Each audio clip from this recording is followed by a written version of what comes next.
সাদা পাথর লুটের ঘটনায় প্রভাবমুক্ত থেকে গোপনীয়তা বজায় রেখে কমিটি কাজ করছে বলে জানিয়েছেন মন্ত্রিপরিষদ সচিব জাহেদা পারভীন। সকাল 11টা থেকে বিকাল 4টা পর্যন্ত সিলেট সার্কিট হাউসে গণশুনানি শেষে সাংবাদিকদের তিনি কথা বলেন।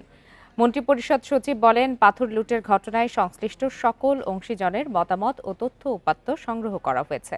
এসব তথ্য উপাত্ত বিশ্লেষণ করে 10 দিনের মধ্যে প্রতিবেদন জমা দেওয়া হবে। শুনানিতে প্রশাসনের বিভিন্ন স্তরের কর্মকর্তা, পাথর ব্যবসায়ী, পরিবহন মালিক, সাংবাদিকদের সঙ্গে আলাদাভাবে কথা বলেন তদন্ত দল।